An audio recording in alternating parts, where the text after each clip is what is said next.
बाबूजी जगदीश मित्तल जी का आदेश ही समझिए कि मैं ना चाहते हुए भी इस कवि सम्मेलन में सम्मिलित हुआ। हमारे श्रद्धेय पूर्व राष्ट्रपति रामनाथ कोविंद जी का मुझे असीम स्नेह प्राप्त है। आप सबको जानकर आश्चर्य होगा, जब वो राष्ट्रपति थे उन्होंने मुझे सुनने के लिए राष्ट्रपति भवन में कवि सम्मेलन किया था, जिसमें प्रधानमंत्री, उपराष्ट्रपति और भारत के 25 गवर्नर ऑडियंस के हिस्सा थे। और मुझे वो गर्व हासिल है कि मैं उनकी व्यक्तिगत पसंद पर राष्ट्रपति भवन में बुलाया गया था। उनके समक्ष मैं श्रद्धा से सर झुकाकर एक अपनी सर्वाधिक संवेदनशील कविता सुनाना चाहता हूं। मेरे घुटने में चोट है, इसलिए मैं बैठ के पढ़ने की अनुमति आपसे चाहता हूं। मुनि चिदानंद जी, आप भी नए हमारे वो भगीरथ हैं जो गंगा लाए होंगे। गंगा तो वो लाए होंगे, लेकिन इस गंगा को पवित्र बनाए रखने की जो शपथ आपने ली है, आप भी आगामी वर्षों में इस देश के एक भगीरथ ही माने जाएंगे, ऐसा मेरा विश्वास है। ऐसे नहीं करता। इतना समृद्ध मंच, श्रद्धेय मुनिवर जो यहाँ राम कथा कह रहे हैं, उनकी उपस्थिति, हमारे श्रद्धेय जगदीश मित्तल जी की उपस्थिति, हमारे श्रद्धेय इंद्रेश जी जो हमारे राष्ट्रीय कवि संगम के संरक्षक हैं।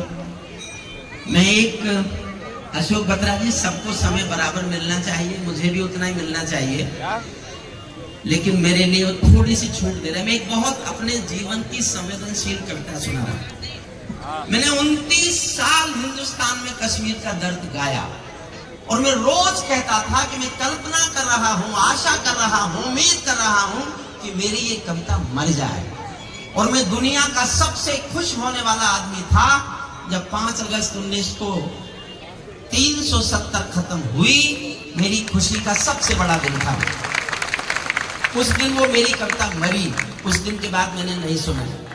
आज मैं एक और ऐसी कविता सुना रहा हूं, गंगा मां के किनारे, मैं जिसकी कल्पना करता हूं कि मेरी ये कविता भी मर जाए, मुझे नहीं सुनाना पड़े।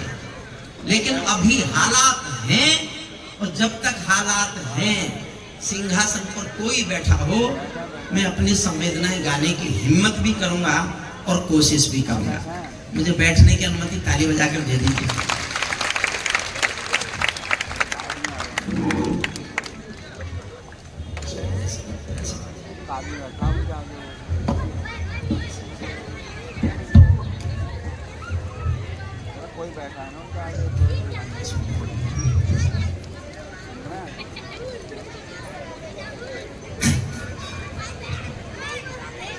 हेलो, मैं अपने छोटे भाई बहनों से क्षमा चाहता हूं। ऐसा होता नहीं है कभी कि मुझे पहले कविता पढ़ने का मौका मिले। मुझे सबसे अंत में ही पढ़वाया जाता है और मैं तब तक अपने नंबर आने की प्रतीक्षा करता रहता हूं। जिन छोटे भाई बहनों को मेरे बाद पढ़ना है, कीर्ति जी तो बच गए, सुमित को पढ़ना है, योगेंद्र जी को पढ़ना है, अर्जुन को पढ़ना है, बत्रा जी को पढ़ना है। अब किसी को डांटो मत जी, ये गंगा के किनारे बैठा होना ही आप सबका भाग्य है। पूर्व जन्म के कोई पुण्य है कि आप गंगा मां के किनारे बैठने का सौभाग्य प्राप्त कर रहे हैं। श्रद्धेय जगदीश मित्तल जी से आज्ञा लेकर मैंने पिछले साल घोषणा की थी कि अगले वर्ष पूज्य मुनिवर चिदानंद जी का जन्मदिन 3 जून को हम एक कवि सम्मेलन के साथ मनाएंगे। हमने वचन तो पूरा किया, लेकिन वचन पूरा करने के दिन एक आपदा घटी। मेरी कविता है गंभीर विषय पर।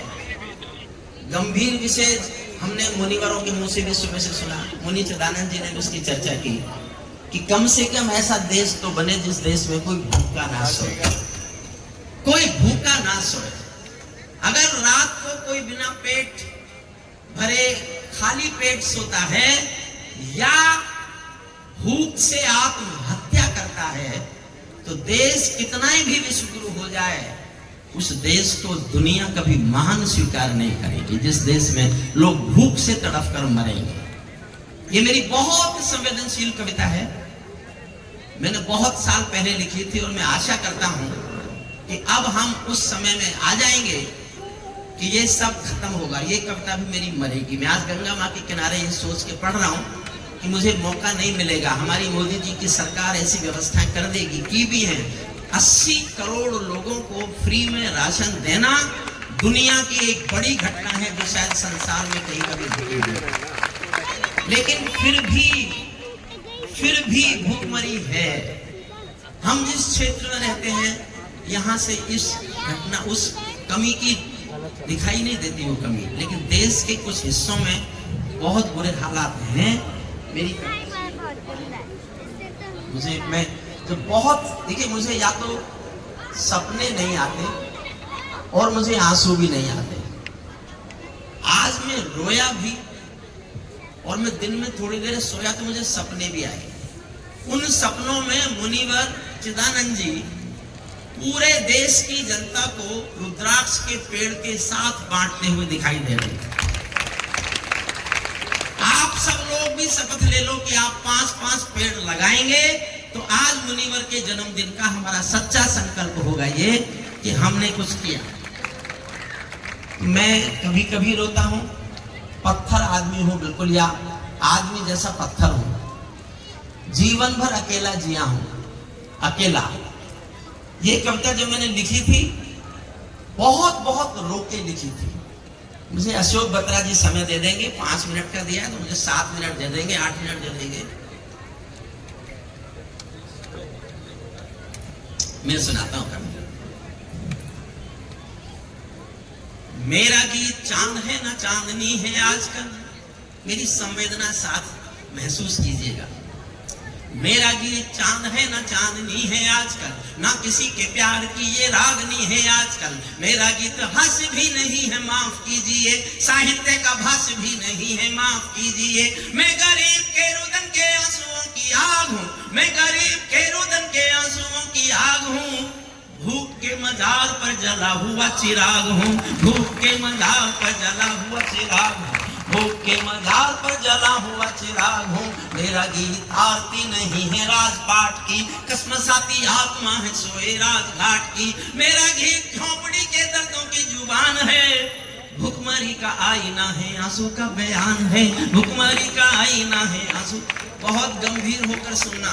भावना का ज्वार भाटा जिए जा रहा हूं मैं, क्रोध वाले आंसुओं को पिए जा रहा हूं मैं। मेरा होश खो गया है लोह के उबाल में, कैदी होकर रह गया हूं मैं इसी सवाल में। आत्महत्या की चिता पर देख कर आवाम को नींद कैसे आ रही है देश के निजाम को, नींद कैसे आ रही है देश के निजाम को, नींद कैसे आ रही है देश के निजाम को। सोच सोच शर्म से ये शोक शर्म से भरा हुआ हूँ मैं, और मेरे काव्य धर्म से डरा हुआ हूँ मैं स्वयं को आज गुनहगार पाने लगा हूँ, इसलिए मैं भूखमरी के गीत गाने लगा हूँ। गा रहा हूँ इसलिए कि इंकलाब ला सकूं, झोपड़ी के अंधेरों में आफताब ला सकूं, झोपड़ी के अंधेरों में आफताब ला सकूं। इसीलिए देसी या विदेशी भूल भूल कर, जो अतीत में हुई है भूल कर, पंचतारा पद्धति का पंथ रोक टोक कर, वैभवी विलासता को एक साल रोक कर, मुझे मेरा पूरा देश आज क्रुद्ध चाहिए। झोपड़ी की भूख के विरुद्ध युद्ध चाहिए, झोपड़ी की भूख के विरुद्ध युद्ध। थोड़ी देर जुड़कर सुन लेना। मेहरबानो भूख की व्यथा कथा सुनाऊंगा, महज तालियों के लिए गीत। एक घटना पढ़ी थी मैंने जनसत्ता में, उड़ीसा में भुवनेश्वर जिले में एक गांव है वीरपुर। जनसत्ता के बड़े पत्रकार ने जनसत्ता में छापा, उस घटना ने मुझसे कविता लिखवाई। घटना यह थी कि उस गांव में एक बड़ा जमींदार रहता था, उसके पास सैकड़ों पशु थे। वो अमीर आदमी था, उसके पशु अनाज खाते थे, लेकिन उसी गांव के गरीबों के बच्चे उन पशुओं के अनाज में जो गेहूं दाने बिना गले गोबर में बिना टुकड़े हुए बिना पचे निकल आते थे गोबर में, उस गोबर को धोकर उससे बचे हुए अनाज से रोटी खाते थे। इस एक घटना ने मुझसे कविता लिखवाई। और आप कल्पना नहीं कर सकते। कलकत्ता बड़ा शहर है, कलकत्ता में एक विक्टोरिया पार्क है। विक्टोरिया पार्क कोई भी जाके आज भी देख ले, कोने पर एक चाय की दुकान है, कुल्हड़ में चाय मिलती है। कलकत्ता के सेठ वहां घूमने आते हैं, सुबह कारें खड़ी करके घूमते हैं और सब कुल्हड़ में चाय पीते हैं। कुल्हड़ के पीकर चाय कुल्हड़ फेंक देते हैं, वो कुल्हड़ टूट जाते हैं।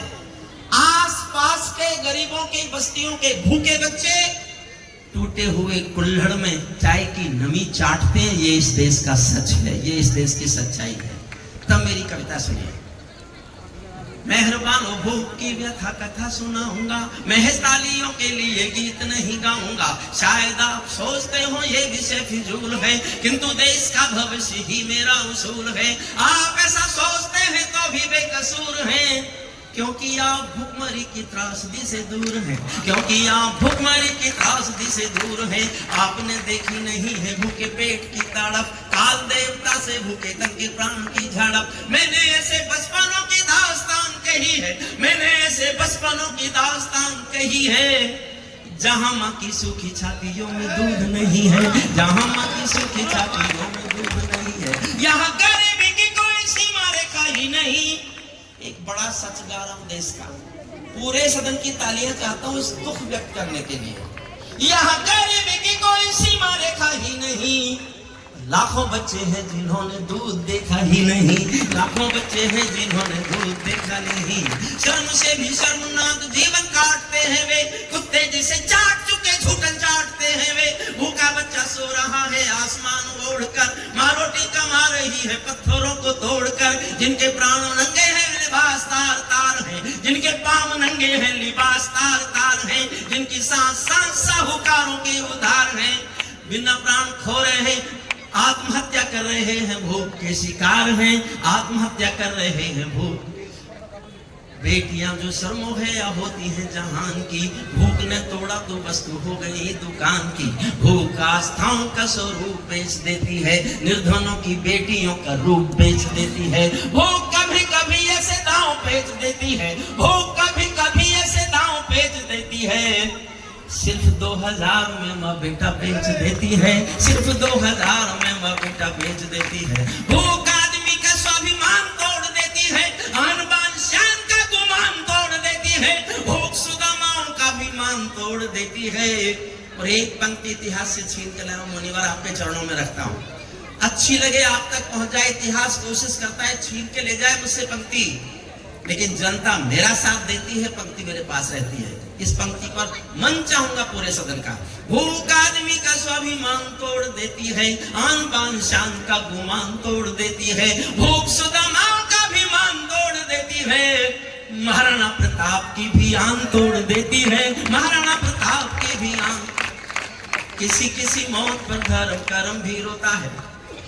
मैं कानून का प्रोफेसर रहा हूं 39 साल। जिस देश में ऐसे लोकल एक्ट हो कि घर में कोई मर जाए और आप अंतिम संस्कार करने की आपके पास व्यवस्था नहीं है, तो आप मुर्दा बेचकर पैसा कमा सकते हैं। ये दर्द सच है इस देश का।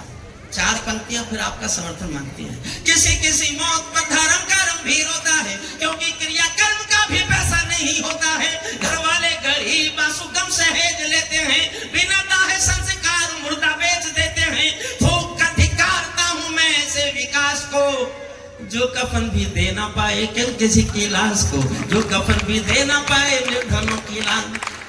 कहीं कहीं गोदामों में गेहूं सड़ा हुआ है, कहीं दाने दाने का आकार पड़ा हुआ है। झुग्गी झोपड़ी में भूखे बच्चे बिलबिलाते हैं। जेलों में आतंकियों को बिरयानी खिलाते हैं, जेलों में आतंकियों को बिरयानी खिलाते हैं। पूजा पाठ हो रहे हैं धन्ना सेठ के लिए। बहुत कड़वा हो रहा हूं मैं, भीतर से गहन वेदना से भरा हुआ हूं। तब सुनिए, पूजा पाठ हो रहे हैं धन्ना सेठ के लिए। कोई यज्ञ होता नहीं भूखे पेट के लिए। कोई सुबह का उजाला रैन बना देता है, कोई चमत्कार स्वर्ण चैन बना देता है। कोई माफ करने की भी दे रहा है सीढ़ियां, कोई स्वर्ग जाने की भी दे रहा है सीढ़ियां। कोई हाथ से निकाल देता है अंगूठियां, पर कोई गरीबों की लंगोटी न बना सका। कोई स्वामी साधु बाबा रोटी ना बना सका, कोई स्वामी साधु बाबा रोटी ना। भूख से बड़ा कोई भी सवाल होगा क्या, भूख से भी बड़ा कोई भी सवाल होगा क्या, भूख से भी बड़ा कोई महाकाल होगा क्या। फिर भी इस सवाल पर कोई नहीं हुंकारता, अर्जुन का गांडीव भी कहीं नहीं टंकारता। कोई चमत्कार अर्जुन का गांडीव भी कहीं नहीं टंकारता। कोई चाणक्य के जैसे चोटी नहीं खोलता, कोई भीष्म प्रतिज्ञा सी भाषा नहीं बोलता। शर्मनाक हादसे पर कोई नहीं थूकता, कहीं कोई कृष्ण पांच जन्य नहीं भोगता, कहीं कोई कृष्ण पांच जन्य नहीं। भूख का सताया मन प्राण बीन लेता है, भूख का सताया मन प्राण बीन लेता है। राजाओं के तख्त और ताज छीन लेता है। भूख जब भी बागी हो न ठानेगी अवाम की, मुंह की रोटी छीन लेगी देश के निजाम की, मुंह की रोटी छीन। अंतिम छंद पढ़ता हूं, बहुत लंबी कविता है ये। मैं कानून का आदमी रहा, दुनिया में 16 देश हैं जहां लोग भूख से मरते हैं। 16 देशों। मैंने कोशिश की है मालूम करने की कि 16 देशों में कॉमन क्या है। एक बात कॉमन मिली, ये 16 वो देश हैं जिसमें भूख से कोई मर जाएगा तो इसके लिए कौन जिम्मेदार होगा, ऐसा कोई कानून नहीं है। बाकी दुनिया के किसी भी मुल्क में ऐसा संविधान नहीं है, कानून नहीं है जहां कोई भूख से मरे तो कोई जिम्मेदार नहीं हो। दुनिया के 16 देशों में भूख से मरने वालों की रेस्पॉन्सिबिलिटी कास्ट करने का कोई लॉ नहीं है, उन्हीं में से एक भारत है। मैंने एक कानून की कल्पना की है। श्रद्धेय पूर्व राष्ट्रपति महोदय जी, मैं ये कविता आपके सामने राष्ट्रपति भवन में नहीं पढ़ सकता था, प्रोटोकॉल था, और मुझे कह दिया गया था कि इस कविता को मत पढ़ना, इस कविता को मत पढ़ना, इस कविता को मत पढ़ना। और मैंने उसको मान लिया था क्योंकि वो राष्ट्रपति भवन था। ये मुनि की संसद है, मुनि की संसद में शायद हम अधिक संवेदनशील होकर ज्यादा बातें कर सकते हैं। 624 जिले भारत में, हर जिलाधीश के पास एक फंड जाता है जिसका नाम स्टारवेशन फंड है। एमपी को 5 करोड़ की निधि मिलती है, एमएलए को भी अब उत्तर प्रदेश में 5 करोड़ की निधि हो गई है, और फिर भी उनके इलाके में कोई भूख से मर जाए। मैंने मेरे सांसद से पूछा, उसने कहा ये धन तो विकास के लिए आता है। तो मैंने उनसे पूछा क्या किसी का जीवन बचाना विकास नहीं है?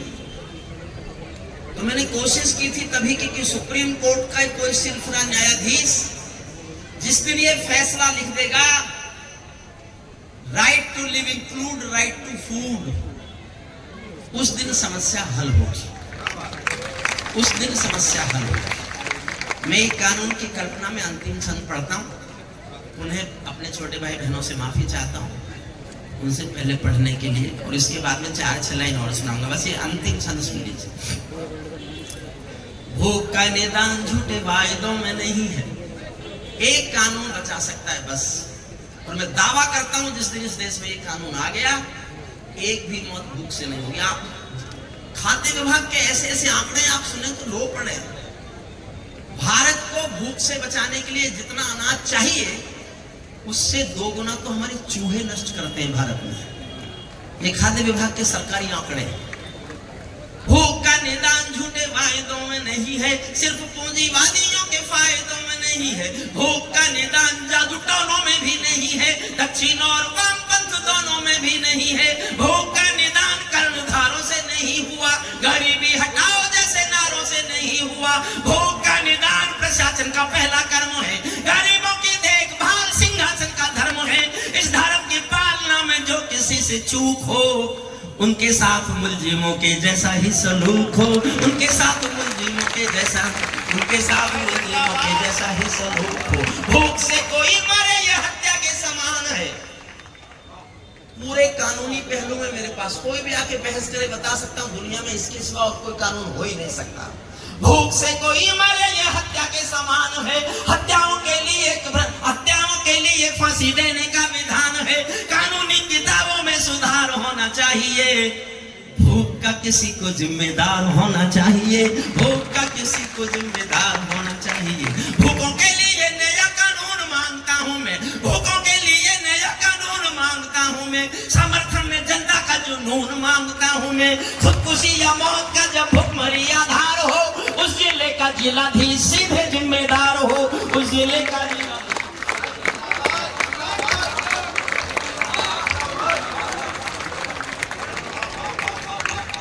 भुखमरी या मौत का जब भुखमरी आधार हो, उस जिले का जिलाधीश सीधे जिम्मेदार हो। वहां का एमएलए एमपी भी गुनहगार है, पूरी बात सुनना, वहां का एमएलए एमपी भी गुनहगार है, क्योंकि ये जनता का चुना हुआ पहरेदार है। चाहे नेता अफसरों की लॉबी आज क्रुद्ध हो, चाहे एक पंक्ति का कानून है, ध्यान देना, चाहे नेता अफसरों की लॉबी आज क्रुद्ध हो, हत्या का मुकदमा इन्हीं तीनों के विरुद्ध हो, हत्या का मुकदमा इन्हीं तीनों के विरुद्ध हो।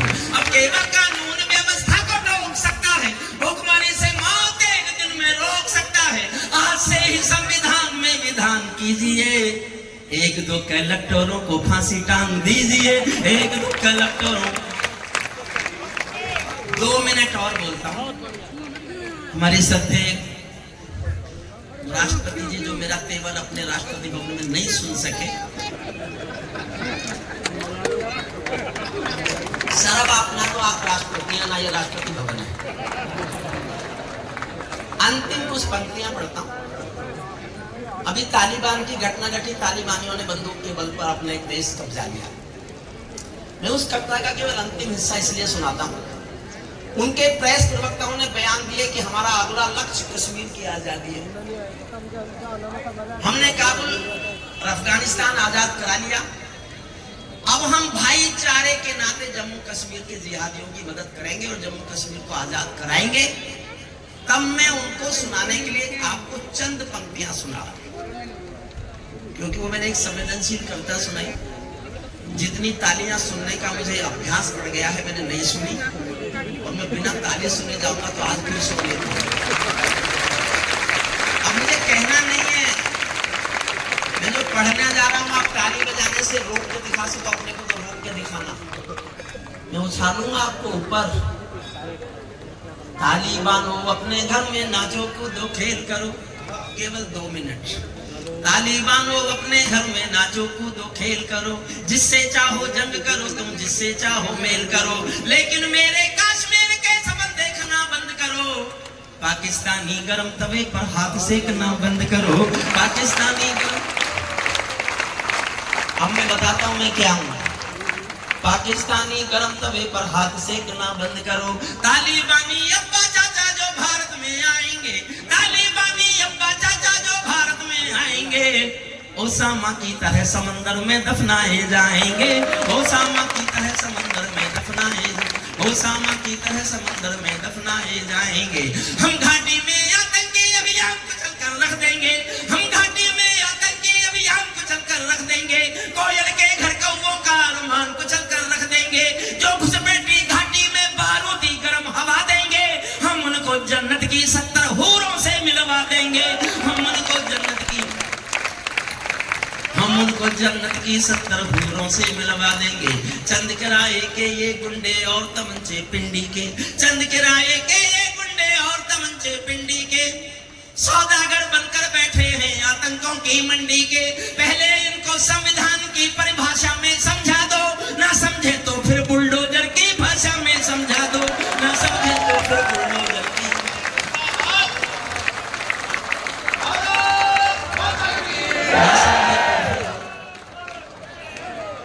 ना समझे तो फिर बुलडोजर की भाषा में समझा दो। चंद किराए के ये गुंडे और तमंचे पिंडी के, बंदूकों की गोली का उत्तर सद्भाव नहीं होता, हथियारों के लिए अहिंसा का प्रस्ताव नहीं होता, कोई बिस्तर कभी शांति के बीज नहीं बो सकता है, और भेड़िया शाकाहारी कभी नहीं हो सकता है, और भेड़िया शाकाहारी कभी नहीं हो सकता है। धरती पर हथियारी बंदूकों ने तर्पण नहीं किया, दुनिया में आतंकवाद ने कभी समर्पण नहीं किया, ये केवल कुचला जाता है, दूसरी राह नहीं होती, संकल्पों के निर्णय को जग की परवाह नहीं होती। जिस दिन भारत आतंकों पर पूर्ण विजय पा जाएगा, उस दिन पाकिस्तान हमारे चरणों में आ जाएगा, उस दिन पाकिस्तान हमारे चरणों में। भारत ने हर समझौते का, भारत ने हर समझौते का आदी बनना छोड़ दिया। पर पूज्य पूर्व राष्ट्रपति जी, मैंने जब अगली पंक्ति लिखी तो मैं 3 दिन परेशान था कि मुझे पढ़ना चाहिए कि नहीं पढ़ना चाहिए। बहुत परेशान रहा। और मैं यहाँ इस सदन में मुनि जी के श्रद्धेय जगदीश मित्तल जी के चरणों में बैठ के पढ़ रहा हूँ। आपका समर्थन नहीं मिला तो मैं वचन देता हूँ कल से फिर नहीं पढ़ूंगा, लेकिन समर्थन करो तो इतना करना कि मैं डरना छोड़ दूं, क्योंकि मैंने बहुत सोच समझ के लिखा है। श्रद्धेय इंद्रेश्वर जी, आपके चरणों में रखता हूँ। मुझे नहीं पता आपकी क्या प्रतिक्रिया होगी, लेकिन मेरी पंक्ति सुनिए। भारत ने हर समझौते, समझकर ताली बजाना बजाओ तो इतनी बजाना कि मैं डरना छोड़ दूं। भारत ने हर समझौते का आदी बनना छोड़ दिया, उस बातों में हमने बापू गांधी बनना छोड़ दिया। उस बातों में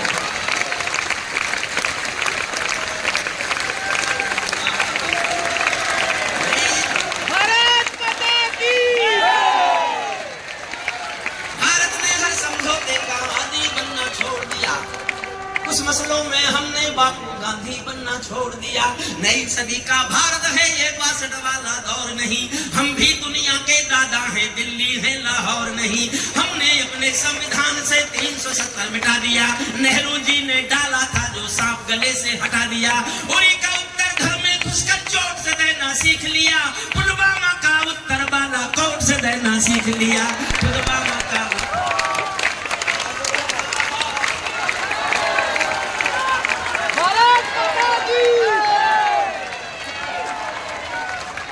उरी का उत्तर घर में घुसकर चोट से देना सीख लिया, पुलवामा का उत्तर बालाकोट से देना सीख लिया।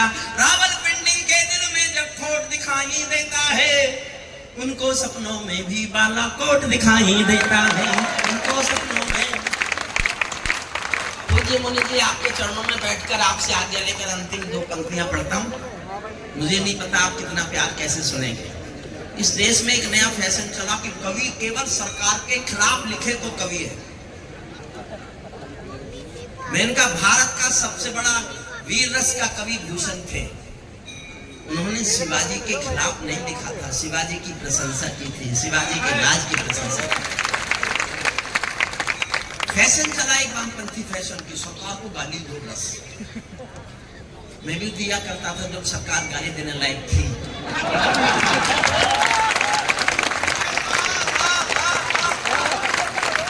देखना चाहता हूं आप मुझसे और देश से कितना प्यार करते हैं। रावलपिंडी के दिल में जब खोट दिखाई देता है, उनको सपनों में भी बालाकोट दिखाई देता है। हमने डर को कूटनीति से दूर हटाकर रखा है, हमने डर को कूटनीति से दूर हटाकर रखा है। दिल्ली के सिंहासन पर एक शेर बिठाकर रखा है, दिल्ली के सिंहासन पर।